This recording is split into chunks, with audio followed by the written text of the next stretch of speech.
Hoy en día nos encontramos con un modelo agrícola y alimentario que básicamente responde a los intereses de las empresas privadas, un modelo que antepone los intereses de la industria agroalimentaria, los intereses del capital, a las necesidades alimentarias de la gente y al respeto al ecosistema. Toda la cadena, desde la producción, la distribución al consumo de los alimentos, hoy en día está monopolizado por un puñado de empresas de la industria agroalimentaria. Y estas empresas básicamente buscan hacer negocio, hacer dinero con la comida. Carrefour, Alcampo, El Corte Inglés, Mercadona, Eroski son las empresas que controlan la distribución de los alimentos y, por lo tanto, tienen un papel clave para decidir qué comemos, qué productos consumimos, qué precio pagamos por aquello que consumimos. Y hoy en día lo que estamos viendo, cuando analizamos el modelo agrícola y alimentario, es que es un modelo generador de hambre en un mundo de la abundancia, es un modelo que acaba con el campesinado, es un modelo de alimentos kilométricos que recorren miles de kilómetros antes de llegar a nuestro plato, cuando podríamos consumir el mismo producto a nivel local. Es un modelo generador de cambio climático y, por lo tanto, es un modelo que no funciona. La globalización alimentaria al servicio de los intereses del capital ha beneficiado a las élites políticas y económicas, ya sea aquí en el norte o en el sur, quienes han salido ganando con un modelo de agricultura que privatiza la tierra, que privatiza las semillas, que hace negocio con el hambre. Y quien sale perdiendo, ya sea aquí o en el sur, son la mayor parte de la población.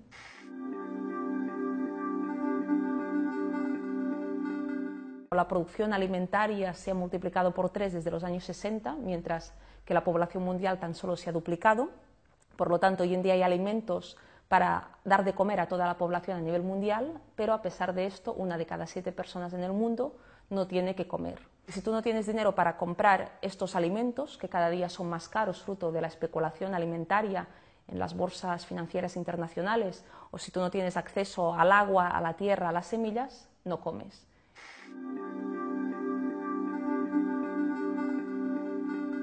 Vemos que los mismos que nos condujeron a las crisis de las hipotecas subprime, que generaron esta crisis económica y financiera a escala internacional, son los mismos que hoy en día están especulando con la comida en las bolsas internacionales. Hoy en día vemos como el precio de los alimentos, de los cereales básicos, se lleva a cabo en las bolsas internacionales. Y este precio no se fija en función de la oferta y la demanda real, sino básicamente se fija en función de los intereses de un puñado de especuladores que buscan hacer negocio con estas materias primas. En Etiopía, que sufrió una crisis alimentaria muy importante en el verano del año 2011, vimos como en estos países, en Somalia, el precio del maíz o el sorgo rojo, que son básicos para la alimentación de estas comunidades, aumentó en más de un 100%, donde muchas de estas familias de estos países destinan hasta un 80% de sus ingresos a la compra de alimentos. Si la comida aumenta a un 100%, no pueden comer y se pasa hambre, ¿no? Y este aumento tan importante del precio de la comida básicamente se debe a que se ha especulado con la misma.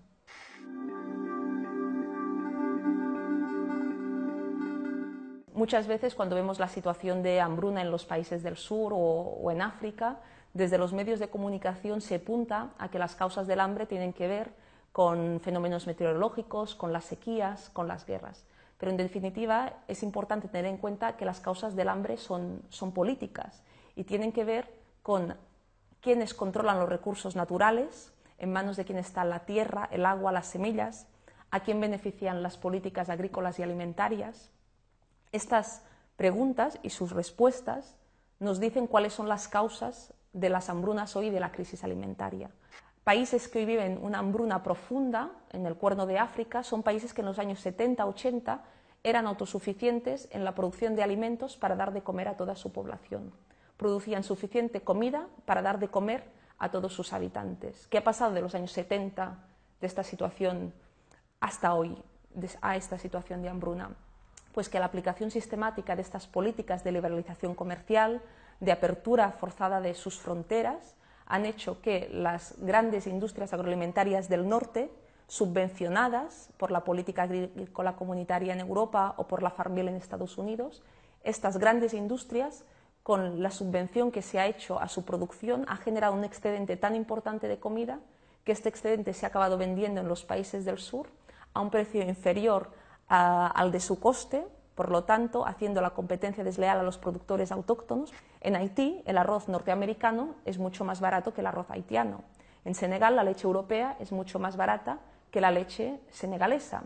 Todas estas políticas de invasión de los mercados del sur durante décadas han acabado con el pequeño campesinado local y han generado una situación de vulnerabilidad alimentaria en estos países.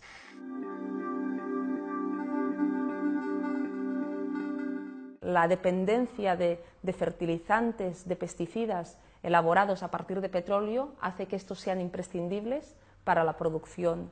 A la vez, los alimentos kilométricos que viajan miles de kilómetros para llevarse a cabo necesitan de petróleo, de combustible fósil, que a la vez implica un impacto muy importante en la generación de gases de efecto invernadero y de cambio climático. Todo apunta a que cada vez estamos llegando al peak oil, a un momento en el cual cada vez será más difícil extraer petróleo y que será más caro. ¿Qué pasará cuando esto suceda? ¿Qué impacto tendrá en la producción de los alimentos? Esto implicará un aumento muy importante del precio de la comida y si esto pasa, ¿quién saldrá ganando y quién saldrá perdiendo?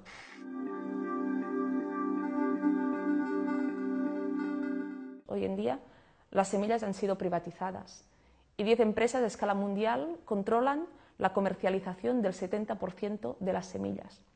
Las semillas, que era un bien común, que los campesinos y campesinas intercambiaban, mejoraban. La FAO señala que en los últimos 100 años ha desaparecido un 75% de la agrodiversidad.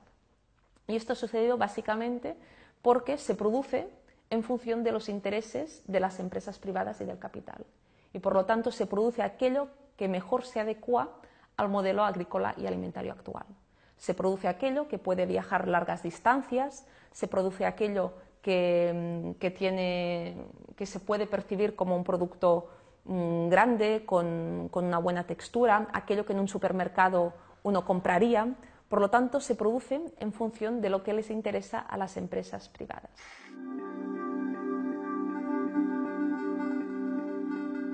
Cada vez aparecen más enfermedades vinculadas al actual modelo agrícola alimentario, alergias, enfermedades vinculadas a aquello que consumimos, porque en definitiva somos aquello que comemos. Y si comemos productos con un alto índice de pesticidas, de potenciadores del sabor, de transgénicos, de fertilizantes químicos, todo esto acaba teniendo un impacto en nuestro organismo y en nuestra salud. Si nos ponemos enfermos, este coste de nuestra enfermedad se acaba socializando, se acaba colectivizando y se acaba asumiendo desde las arcas públicas y desde la sanidad pública.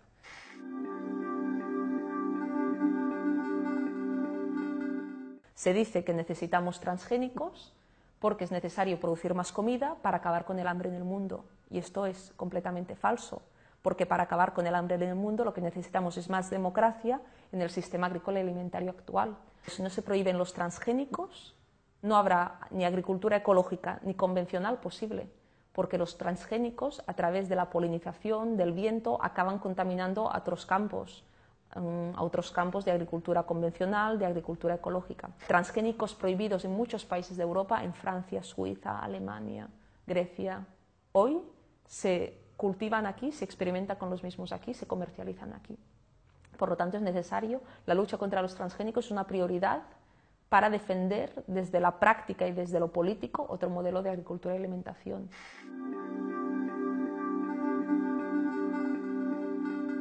El sistema actual promueve un modelo de consumo irracional, superfluo, no necesario, pero que el sistema capitalista necesita de este consumismo compulsivo para sobrevivir.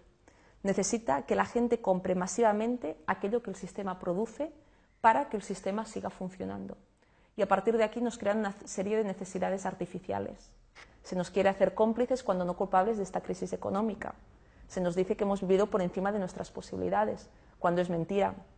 Nos están explotando por encima de nuestras posibilidades y quien ha vivido por encima de sus posibilidades ha sido la banca, han sido las élites económicas, las élites políticas que nos han conducido a esta crisis y ahora nos quieren hacer pagar las consecuencias de esta crisis al conjunto de la población.